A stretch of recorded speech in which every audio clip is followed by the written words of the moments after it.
Welcome to the You Triumph podcast, where we explore the triumphs, challenges, and the power of giving back.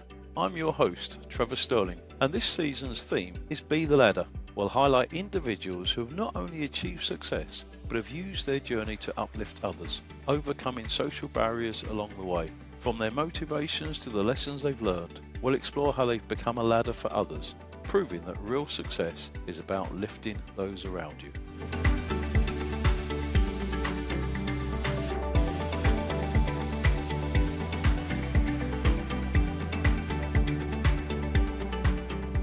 Thank you for joining me for another You Triumph Be the Ladder series podcast. And today I have a very special guest with a very special mind. Now, I spend a lot of time talking to people who have not only climbed the ladder, but have then given back. Well, my guest today is somebody who has not given back in the conventional way. How he has given back is to bring joy and smiles to people's faces over many decades. He is not only a fantastic comedian, a presenter, he mimics people beyond belief, but he's an absolute star. So let us dive into the mind of a comedian and understand what it takes and why someone would spend decades giving back, bringing joys to others. So I welcome Miles Crawford. Hi, Miles, how are you? Great to be here. Thank you for having me today. Well, it's an absolute pleasure, Miles. I said one of the things about interviewing somebody who is a comedian is that you always expect unpredictable elements to the podcast. So I am bracing myself for something of what may well be an unpredictable ride. But the point of these podcasts, as you know, is that we interview people who have spent time climbing the ladder, and they've got to the top of the ladder, but what they've then done is they've gone on to be the ladder, to give back, and what you've done, which is quite remarkable, is that on each and every step of the ladder, you have given back in the way that I've just said, bringing joy and smiles to the faces of many. So I'd like to dive into your career, and then we're going to climb a metaphorical ladder. And we're just going to share, if you don't mind, your experiences, and hopefully the listeners will be able to take away from this that ordinary people can achieve extraordinary things. So can I start by asking you, it's a bit of an icebreaker this, Miles, one or two pinch yourself moments. I cannot believe that I've achieved this. I cannot believe that I've got here. Interesting. Great start, by the way. Great start. I quite like it. Thank you, Miles. Pinch yourself. Do you know, one thing that comes to mind, I even pinched myself today. It happened years ago. It's back in the 90s, mid-90s. And it was one of the first pinch yourself moments, I guess. I couldn't believe it was happening then, and I still can't believe it happened now. There's a singer, most will know him, called Luther Vandross. Do you know Luther Vandross? Yeah, I think so. Soul sensation. Well, back in the 90s, it came about that I was asked to support him on his. He was doing like a mini European tour, and at that time, all the sort of top acts had a comedian support them. So he came over to the UK. We did Amsterdam, Rotterdam, mainly the UK, up and down the UK. And he wanted a comedian to support him. And my name came up, so I was sent in a show reel that I had at the time. They loved it. And I ended up supporting Luther Vandross on his tour. So I was playing places like Wembley Arena, Manchester GMEX, the Birmingham, big place in Birmingham, Sheffield, all over the country, and Amsterdam and Rotterdam as well. So I did have to pinch myself. Well, you shouldn't names drop, Miles, because my mate the King doesn't like it. So Facebook and things like that weren't around then, so of course you just do it. There wasn't any pictures or anything to tabulate it, but it's firm in my memory. So And were you quite established at that point, or was that? I was still up and coming. I was still up and coming. So early 90s. So I'd been around for maybe about 5 or 6 years at the time. And that came along. So apart from the only other person that I supported on the sort of theatre tour at the time was Lenny Henry. I was support actor Lenny Henry back then. So those were the biggest. A theatre was the biggest audience that I'd performed in front of. So when you swap that for an arena, it's quite a jump. So, but you grab the opportunity, do your best, and put the experience in your bag of experience to take forward with you. So if you were supporting somebody like Luther Vandross, an international star, and one of my favourite artists, by the way, and you're in an arena with tens of thousands of people, there must be quite a lot of pressure when you've got to make people laugh. I mean, how do you manage that? What do you have a set sort of routine? Because you would have been early in your career at that point. Yeah. Well, there was a specific routine that I used to do back then that they absolutely loved, and it was a visual routine to music. It was taking the mick out of Michael Jackson. It was a Michael Jackson routine, but I had special effects on it, and I used sort of pyrotechnics and stuff like that, and they liked that routine, so they didn't mind what I did around that routine so long as the set incorporated it. So that made it a little bit easier. Most of the rest of it was just warming up the crowd. I did then, and I still do now, a lot of television warm ups where I go into a studio and warm up the audience before the show starts. And most shows with a live audience, they have a warm up guy. So I do a lot of that. So I incorporated that into my set techniques that I use on a smaller audience. I kind of just made it work with a bigger audience. You've been very modest there. I'm just going to go through some of the audiences that you've warmed up. So you've been on In It to Win It, Wogan, I'm guessing Terry Wogan, Yeah, that's Wogan right. Now and Then, Yeah. Family Fortunes, Call My Yes. Bluff, Wow. Yeah. Hale and Pace, Yeah. Comic Relief, Yeah. Noel's House Party, Yeah. the Kumars at number 42, 42. Yeah. Jim Davidson, Yeah. That's right. Ready Steady Cook. Now is that Yeah. Harriet That's Ainsley That's Harriet? Ainsley. Yeah. Ainsley Harriet. Yeah. Now I know Ainsley Harriet is a good friend of yours, a really funny guy as well. So Absolutely. Yeah. a really good friend of yours. Ready Steady Cook. So The Price is Right, Yep. The Voice UK. Yes. Now curious one, Dad's Army. I saw. Yes. So could you just tell us a bit about Dad's Army? I So didn't think you're Dad's old enough. Army, we know, was a TV show of back in the day, sort of comedy drama type show. But what they did a look back at Dad's Army, where they had a live audience and they had actors of today playing the actors of yesteryear in a studio. So they put sketches together and things like that. So it was a bit of a sketch show. So they called me in to do the warm up for that, which was quite interesting. So it was like a TV special that they did for the Dad's Army. These are big names. I mean, a lot of these are legendary names. Some of the listeners may not know, Sure. some of them. But these are big names, huge viewings Yeah. for a lot of these back in the day. Even now, though, you still do obviously a lot of high level comedy, Yeah. warm ups, and you also have your own comedy organization now, Yeah. Joke Comedy Club. So you've reached really a real high level, and I've noticed also you've done a lot of in the audience, an audience with. So those audiences with are like a bit like this, but a deep dive into a particular artist.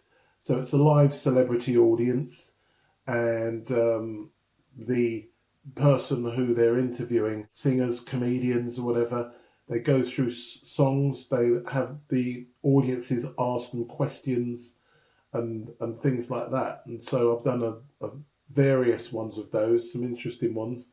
Audience with Kylie Minogue, that was interesting. Tom Jones. We've also had comedians, and they've been fun, but they're quite difficult. They're quite tricky, those ones, because it's a celebrity audience and not a normal crowd. So Harry Hill, so Cliff Richard as well. Cliff Richard, yeah. And this one will get many people screaming, "Take that!" Yeah, take that. So here you haven't got a huge audience. So we're not talking about arenas here. We're talking about a small, intimate audience, but Yes. Celebrities. Yeah. And you've got to make them laugh. That's right. So the funniest thing is when you're doing those audiences there are people in the audience that can do your job better than you, you know? Well, I saw Harry Hill was one of them. So that's where it's a bit difficult. You do have to, you got to play it a certain way, and you can't not do well because they're all industry people, So it's high pressure. You've got to go out there and you're going to warm the audience up so they're all in a good mood. You've got a bunch of celebrities, and you've also got a celebrity who's about to come out and be interviewed. How do you cope with the pressure of having so many celebrities around you and with so much pressure on you? Because my job as a lawyer, so I'm not meant to make people laugh. If I make people laugh, then there's a bit of a problem. Somebody comes to me and I end up laughing. Yeah. But there's a pressure when the expectation is that you're going to be funny. So Yeah. how do you deal with that? It's weird. I kind of used to use the celebrities because a lot of the celebrities sitting there, I've been warm-ups on their show, so I've used that to my advantage. Guys, what I'm going through now. We need this reaction from you. Throw in a little bit of material, but not too much, or use them as part of the warm-ups. If there's a singer in there, I'll get them to sing a happy birthday or just do something that saves me from doing it. And is there somebody that is there somebody that stands out as, this is a standout person? I love, I'm really enjoying being here with this person. Is there any particular person that springs to mind? What, just in life in general? Of the celebrities that you were warming up the audience for? There are quite a few. There are quite a few. I know it's a bit controversial, but Jim Davidson is one, Ainsley's another. Going back in the day, Anthea Turner, Carol Smiley, did a lot of work with them, and they were brilliant presenters, lovely people. A whole armful. Del Winton, I don't know if you remember Del Winton. He was brilliant. He was very unique, was our Dale.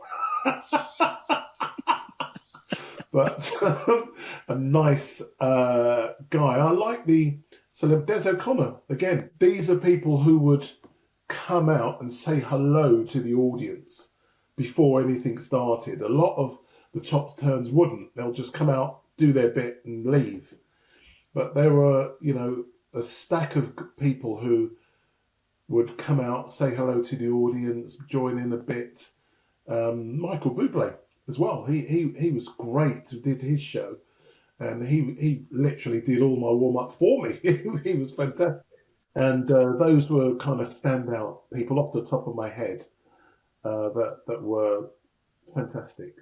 Now you said something in there. You said maybe controversial, and then you mentioned Jim Davidson. Yeah, I'm curious to know why you said controversial. I think most people would understand that, but I'd be interested to know your take on it. But before we get to that, I'm just thinking, when you were young, so many years ago. Be kind, Miles. This is my podcast. Okay. I can say those things. When you were young, so I'm going back to the 70s now. Okay. Yeah. Now, for me, the comedians that I really looked up to were mainly American. I loved Richard Pryor, for example. He was a real favourite of mine. And maybe a little bit later, but Eddie Murphy, his two stand-ups, Delirious and Raw. So real iconic comedians. And yet in Britain, my recollection really is not so many sort of black comedians, apart from maybe Bernie Clifton back in the day, but certainly a lot of comedians that kind of where we would be as black people, sort of the butt of the joke. So Yeah, thinking about Alf Garnett. sure. In fact, a couple of weeks ago, I met Rudolph Walker, who was in Love Thy Neighbour. Yeah, Those kind of programs. So you would have been brought up with that. sure. I'm just, it wouldn't have encouraged me to go into comedy, but it did. And then you mentioned, that you mentioned Jim Davidson, Yeah, and of course there was Bernard Manning as well back that's then. right. Yeah.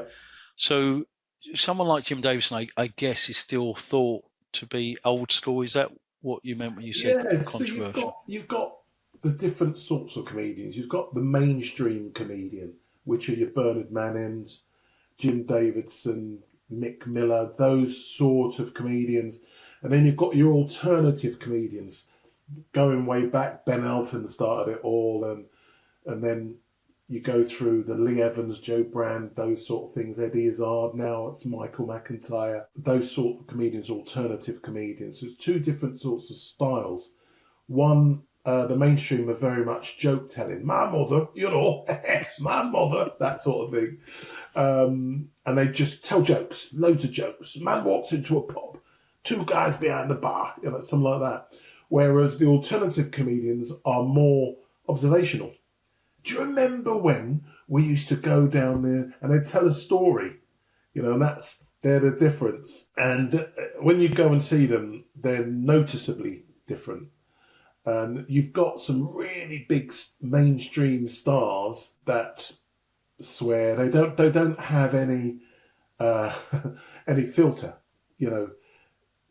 Everybody is the butt of the joke. But the alternative, you can't be racist, you can't be sexist, you can't be this, you can't be that. And those who choose to swear.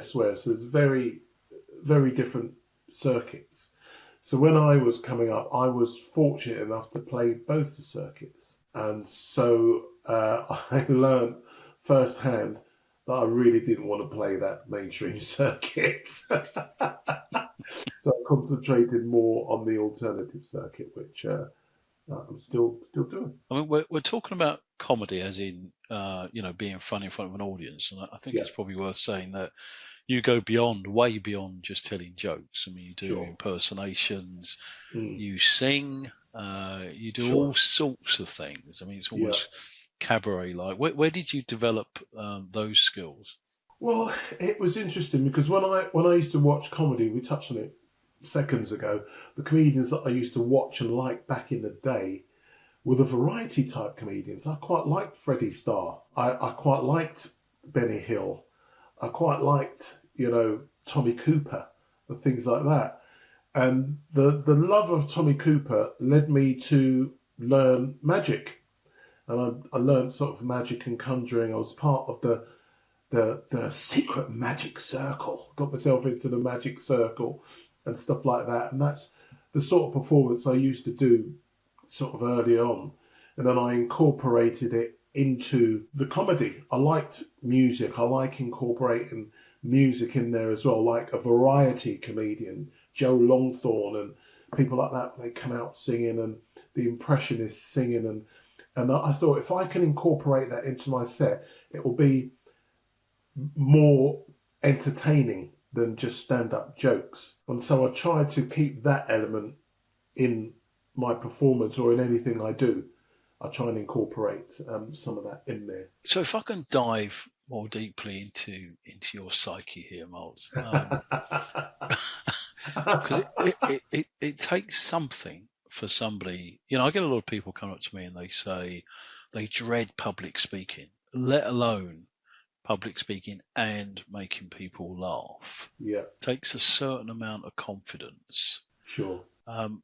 Where do you think you've got that confidence from?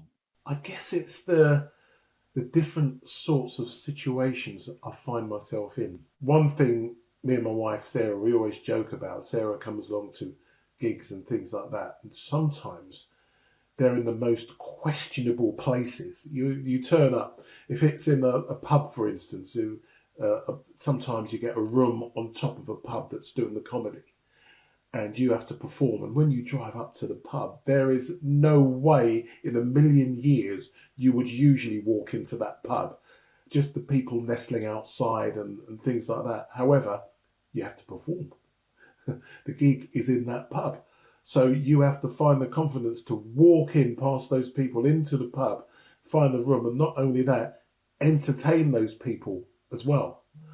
So over the years, been into some questionable places, and now, you do have the confidence to walk into anywhere, because some of the places in the past we've been in and situations strengthen you.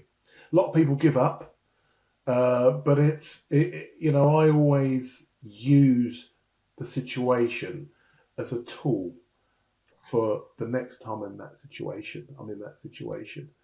And I guess that's how I've grown with that. That's why I've grown with that, and the audiences as well. I can give you a really horrible story of something that's happened to me when I was performing, and I cannot see that ever happening again. And so, if anything got any worse than that, I'm curious to dig a bit deeper into the story. Do you want the story? Is it really horrible? Is it? Well, I'll try and clean it up a bit. I was doing a tour back in the day, and it was myself and the guy they now call the pub landlord, Al Murray. Right? And he was just Al Murray at the time. He hadn't worked on that character, the pub landlord. In actual fact, it was this tour that he started doing the pub landlord, and it was called Nights to Remember, and with Taylor Walker pubs, and we got a big tour, about 25 days, going around these Taylor Walker pubs, and Al just started taking the mick out of the managers and the owners of the pubs. And that's how we became the pub landlord by the end of the tour.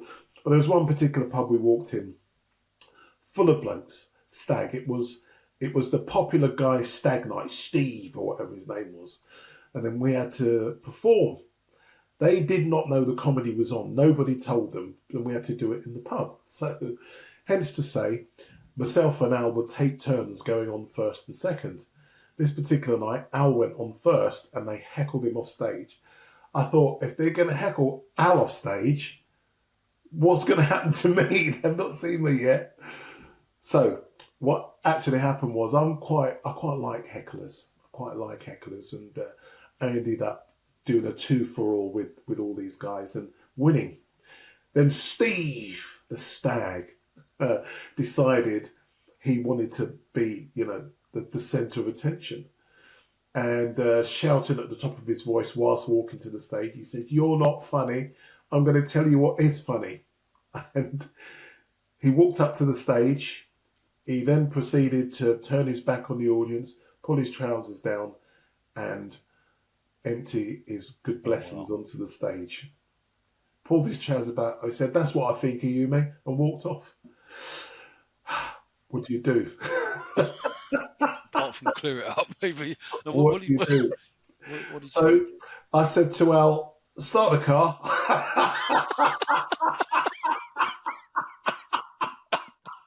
Now I know where that line comes from. So what I actually did was quickly clear up my props, because I had a box of props there. So I threw everything into the box, and there was a DJ on, and he was laughing, and they were all laughing. So Al got, he got what I was saying and ran out and started the car. And the DJ was there, and he had all these business cards on the top of his deck. So I grabbed a load of business cards, and I said, "Well, ladies and gents, I see how you feel, because you have to try and remain professional." I was absolutely angry and seething, but big smile on my face. And I got these business cards. I said, "If you want any more entertainment, use this DJ, Silver Flash," or whatever his name was, Silver Flash's cards. And I got the cards and stuck them into what was on the stage, and said, "That's what I think of your DJ. All right, thanks very much. Good night."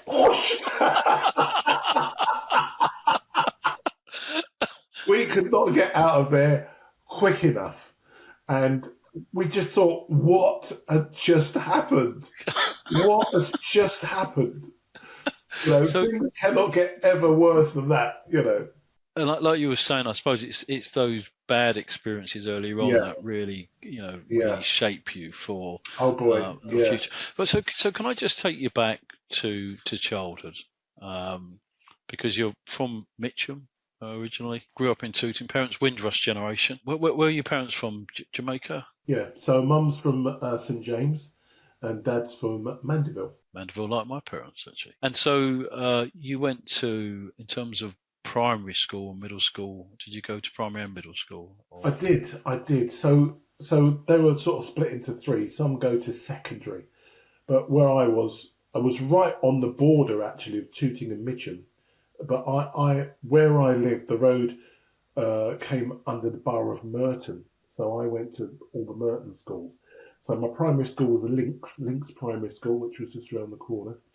Then I shot over to Collier's Wood, a school called Althea, for my middle school.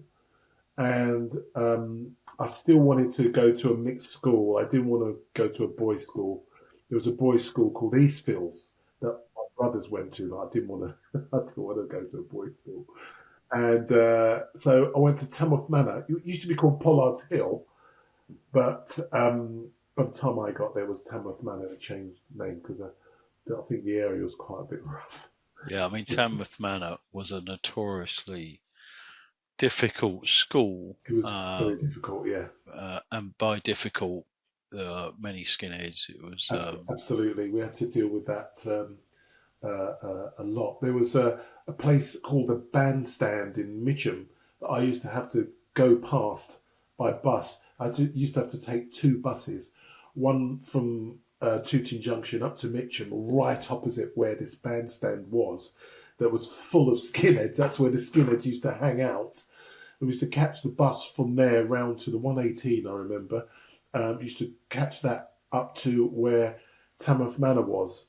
And most of the time, we just had to get off the bus at the bandstand and run round to the other bus stop so that we can get on the bus safely. Yeah, it was quite a few hazards back in the day I for mean, us. many people now probably wouldn't appreciate just how difficult it was back Yeah, then. it was very difficult. So even at school every day, you'd be uh, avoiding hazards with Yeah, you just want to guys. survive the Yeah, day, and get home safely. sure, There always a risk that you might take the wrong turn, and then there would be a group of absolutely. skinheads, and Yeah, challenging times. So, I mean, at school I achieved two O levels, so there would be GCSEs in today's money. yeah. Did you beat me? Did you do better than me? I I I did, but what actually happened was I had to stay on an extra year. So in the normal, because they had sixth form then, and they had sixth form, and then they had upper sixth. So when I was in the sixth form, I quite enjoyed the sixth form actually. But And you're about to cheat. You're going to add some years on. yeah, So when you first did your O levels, I didn't.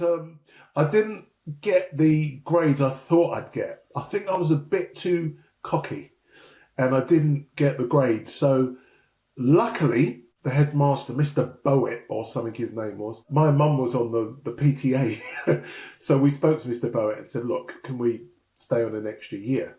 So I actually stayed on an extra year into the upper sixth, and it was only that year that I then got enough, I think I ended up at about four O levels, something like that, 4 or 5 O levels, and that was it. So I was very lucky, but I had to stay on an extra year to achieve that. just to put it into context, I mean, in a sense, if you got any qualifications, there was almost a bonus. Surviving school was the key thing, really. Getting Yeah, through getting yeah, through school. yeah.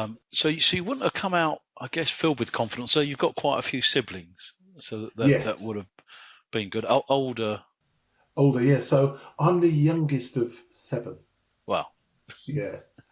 So all of my siblings did very, very well. They did very, very well. All of them did very, very well at school, and they came out with some superb grades. And so I just thought, well, just to save face, I'm going to have to. I didn't want to stay on another year. It's kind of embarrassing. You're going into classes with people a year younger than you, you know, and you have to get over that somehow. Did they go to the same school, to a different school, your siblings? Yes. Well, one of my older brothers did go to Tamworth Manor, Right. and my two sisters went to Willows, a all girls school called Willows, and all of my other brothers went to Eastfields. Right. I mean, Eastfields again was a more challenging, a challenging school, but probably you would have felt a bit safer in numbers there. I mean, Yes, yeah, Tamworth happened to be near yeah. a very sort of Eastfields, working well, class there were estate. hardly any Yeah, skinheads in Eastfields. yeah. But I didn't want to go to a boys' school.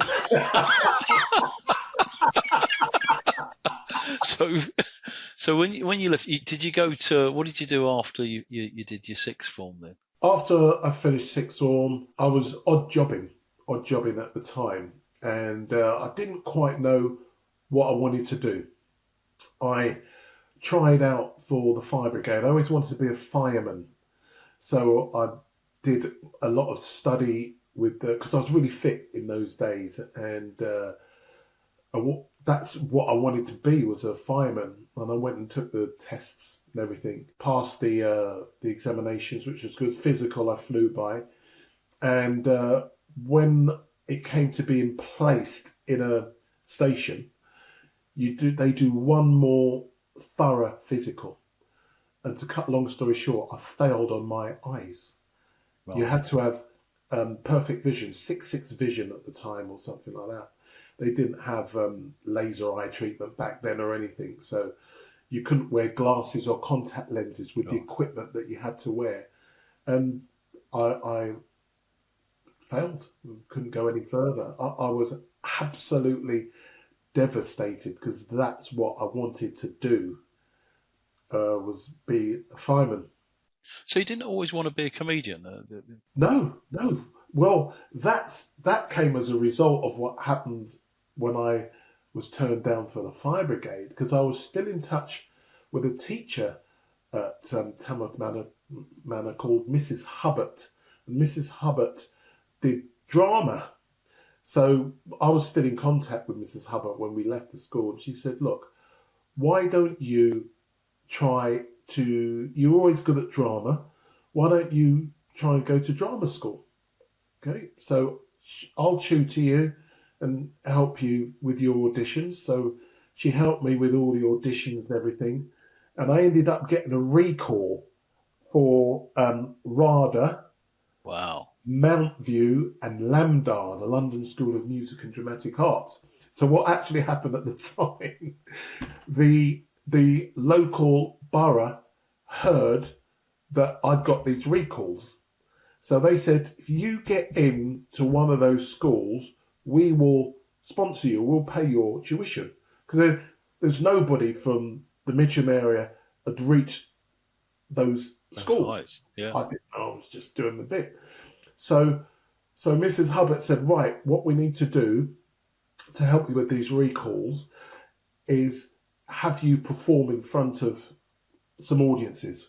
So she put me into a selection of local talent competitions, one of which was Jongleurs Comedy Club in Battersea. I hadn't heard of Jongleurs Comedy Club, but it was one of the biggest brands at the time. So I'd just gone into that competition to practice the piece I was going to do in these auditions. And then I ended up winning. Wow. So I won a load of money and all this publicity and stuff like that, and all these gigs. And I thought, well, I'm just practicing for drama school. So then I was on a little cusp. What do I do? Do I do this circuit, or do I audition for drama school? Big decision I had to make at the time. And what was the decision? Is it? Should it be obvious to me, given you, given you're a comedian? You're squeezing me today, Trevor. You're squeezing. So I asked everybody. I asked everybody, what am I going to do? I never did go to those auditions because I figured if it doesn't work on the circuit, I can always re-audition. And I went down the circuit road, and that's what launched me onto the comedy circuit. So, so it's actually disappointment that Yeah, got you to do what you do so naturally, sure. and Yeah, being prepared to take you're the right. opportunity and Yeah, having the courage to get up, stand up. And but the interesting thing about that is you're actually preparing for something else. So there's a whole thing around making sure. sure you're prepared. Yeah, Fail to prepare, prepare to fail. So it's sure. interesting that you took the opportunity. So you've got your taster now for comedy, Yeah, and we've already heard that you've managed to make it right to sort of really high level. Arena supporting Luther Vandross and the other various TV shows, audiences with, etc. yeah, Um, there's an interesting piece in the middle of this, because what you've also gone on to do is to set up your own bits and pieces. Now I'm thinking of things yeah. like, this is where you've really been the ladder. You try to give others an opportunity. And I'm That's thinking right. Yeah, that's Cabaret right. 291 Club. Can you Yeah, tell us a that's bit right. about those? Once I'd established myself on the circuit, the comedy circuit, it took quite a few years, maybe 10 to 15 years. I started to break into TV. I got my first TV break on a show called Nightlife, and it was a magazine show on ITV. I presented for about 4 years actually. And then I started to present shows on Channel 4, Warehouse, and Lottery. I did a few lottery shows as well and things like that. And then came the 291. It's a big show that attracted mainly a black audience, but wasn't very kind to performers Yeah, because I remember. it copied a show that was big in America called Live at the Apollo. And the idea of the show was the acts would go on, whether they be singers, dancers, variety acts, and the audience could decide whether they liked them or not. If they didn't like them, they'd boo them off. But as a performer, I'd see all this great talent being booed off the stage. And I just thought, but they didn't get a chance to sing, or they were just too nervous because of this hostile crowd.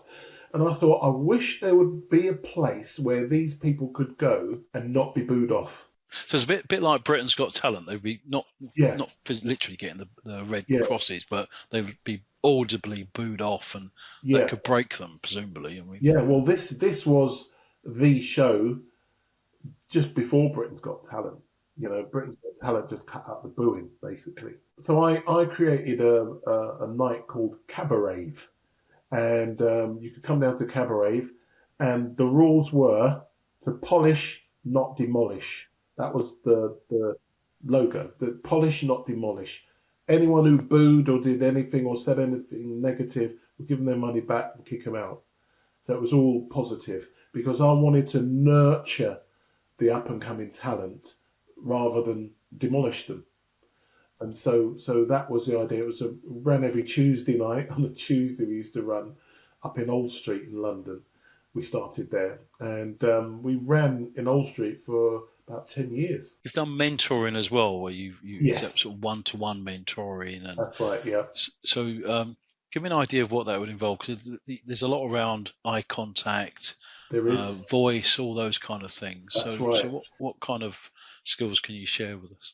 Well, some people are confident in some areas, more confident in some areas than others, and they just need a little nudge, a little bit of guidance. And most of it is just changing your mindset, the way you think. Some people are not very comfortable speaking on the phone or face to face, and there are little antidotes you can use to help you. And so, if I do one-on-ones, I take them through each step and just try and explain and give examples of how you can improve yourself. The core is your mindset and the way you're feeling before you even start. And a simple smile can really relax you and your breathing as well can help as well, especially when you're on the phone or in a difficult, stressful situation. So I try and plant all these little antidotes to give each individual the tools to help them move forward through the mentoring. I mean, they're fantastic life skills, aren't they? Because if you're going for, even if you're just going for an interview or something like that, Absolutely, um, absolutely, eye contact, yes. breathing, just controlling the nerves.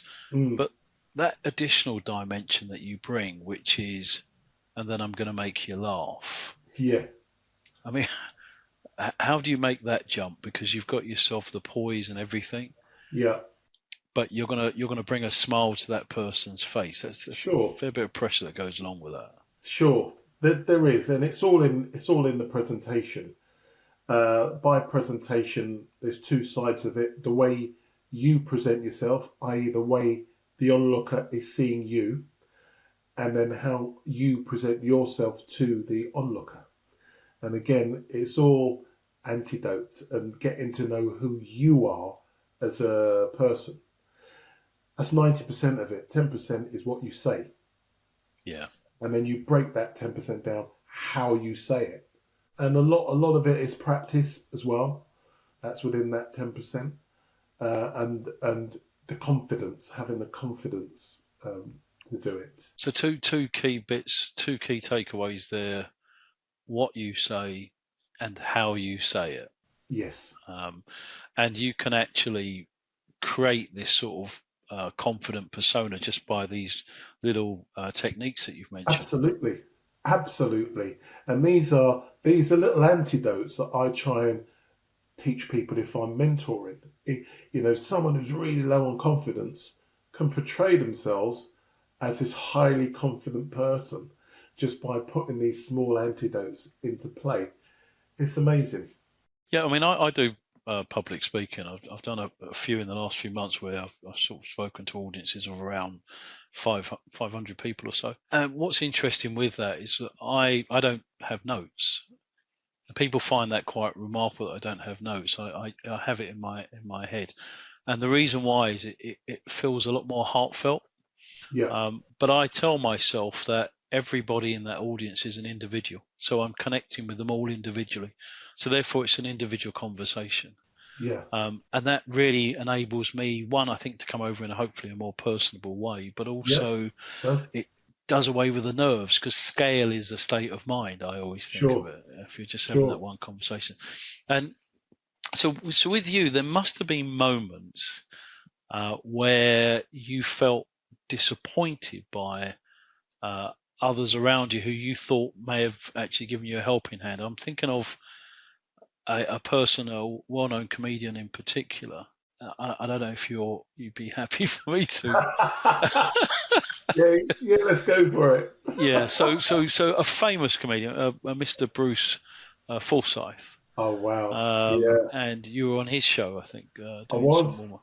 Can you just tell us about a bit about the experience there? Because when you've got to overcome challenges, that takes a lot, and you learn from it. So this must have been quite an experience for you. It was. You've done your research. So Bruce Forsyth. That name is just not in my vocabulary anymore. So one of Britain's well-loved celebrities on TV and in the media to work with, not very nice. And all those who work with him echo that. And back in the day, one of the biggest shows I got at the BBC was an opportunity to do the warm up for Strictly Come Dancing. So when it first came onto the TV, Bruce Forsyth was hosting it, and I was the warm up guy. And he literally sabotaged me to a point where they threw me off the show because he made it look as if I wasn't doing my job. So what he did, because it was a live show, he came on and did this. I had about 15 minutes to warm up the crowd, which was okay for a live crowd. It was a live show, but he came on and did a ditty which lasted 11 minutes. So that gave me 4 minutes to warm up this big crowd, all in black tie and everything like that, on a brand new show. And it really didn't happen for me. I didn't have enough time. I didn't have enough time to give them the instructions and things like that they needed to know.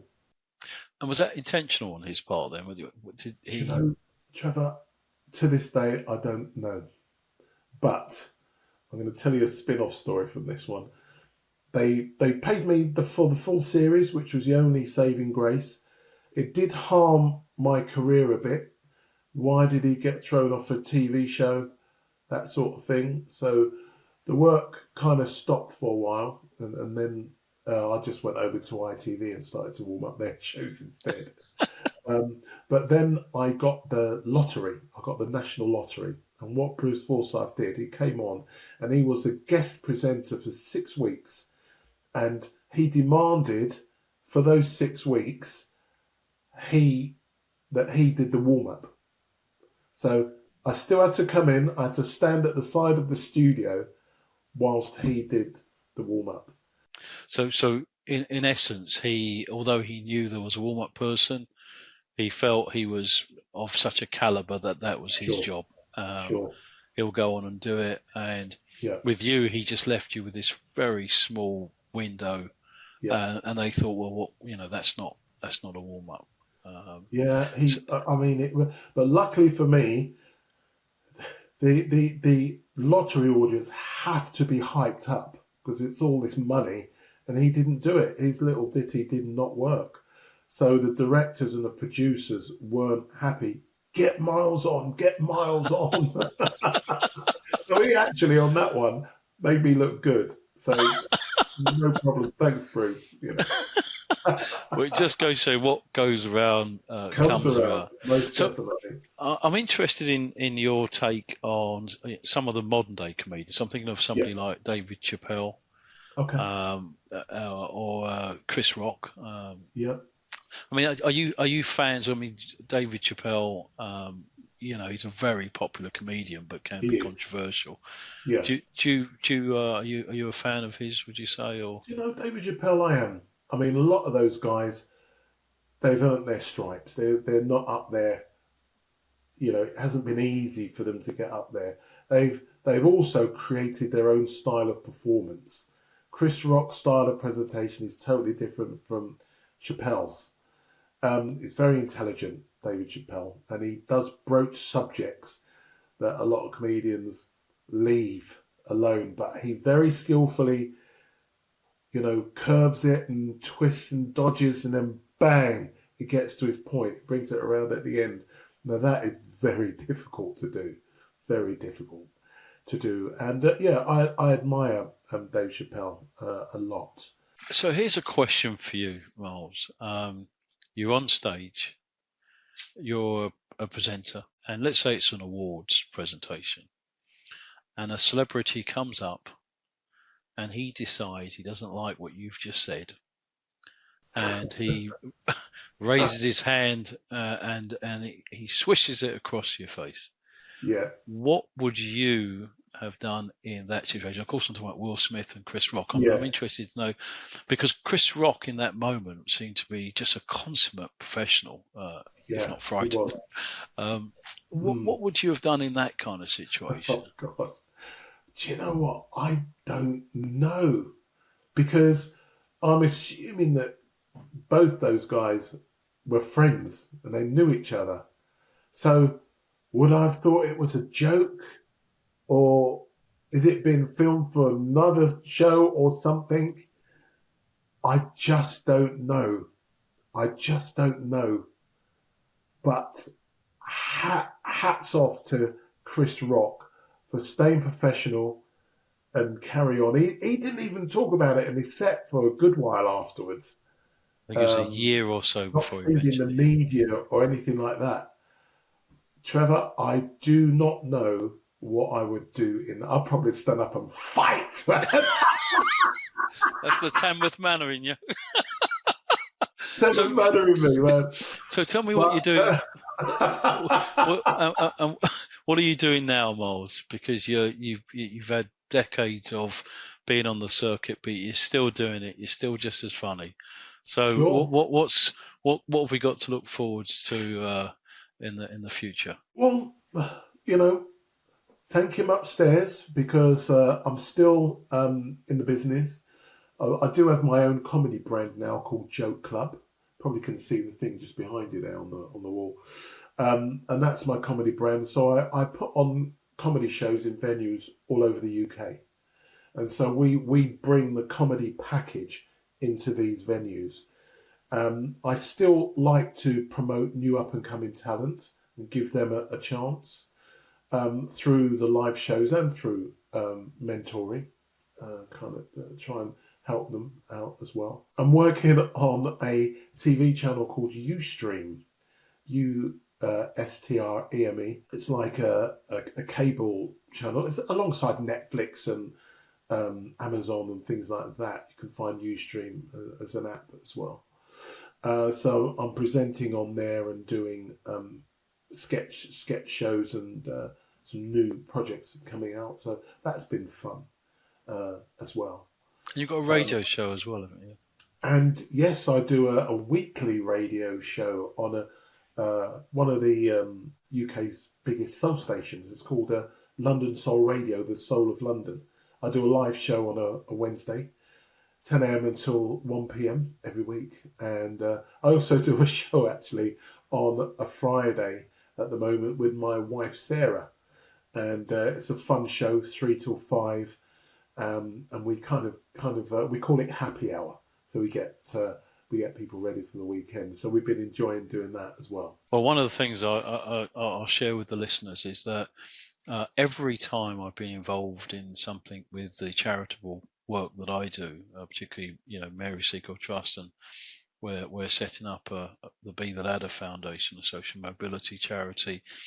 You've always been our go-to, and you've always delivered. And what I really want to say to you, Miles, is when we talk about people who have climbed the ladder and then given back, you're the first person whose way of giving back has been, as I said at the start, to simply make people's lives enjoyable, to bring smiles.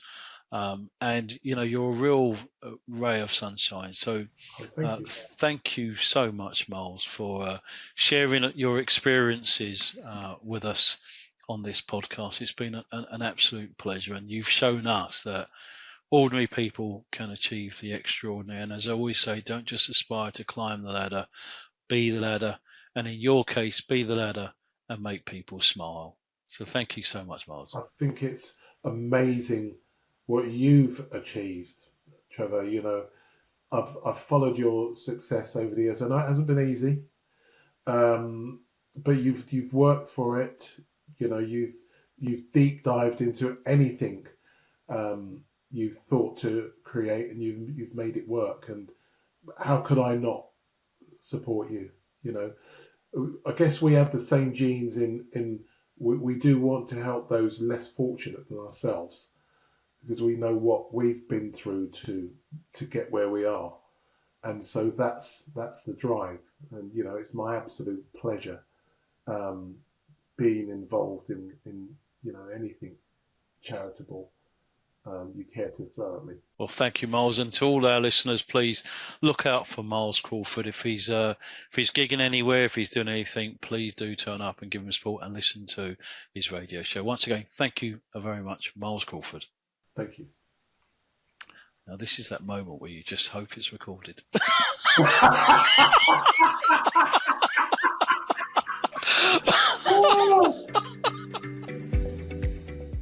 Thank you for joining us for the You Triumph podcast. I've been your host, Trevor Sterling, and this has been a journey of triumphs, challenges, and the power of giving back. If you've enjoyed this episode, please subscribe, like, and leave a review. Your support helps others discover the show and the valuable lessons shared. For more information about You Triumph and how we can assist with motivational speaking, consultancy, or event needs, visit youtriumph.co.uk. Join us next time as we continue to explore the stories and strategies behind success and becoming a ladder for others. Remember, triumph isn't just about climbing the ladder, it's about becoming the ladder and lifting others along the way. I want to express sincere gratitude to our sponsors for their invaluable support. PLG Consultants, Harrison Associates, Moore Barlow Lawyers, the Stephen James Partnership and Radio Jackie have been instrumental in making the You Triumph podcast a reality. To our listeners, I encourage you to check out the great work of these sponsors. It's because of their partnership that we can continue bringing these important stories and insights to you. Thank you once again for standing with us and supporting the You Triumph podcast.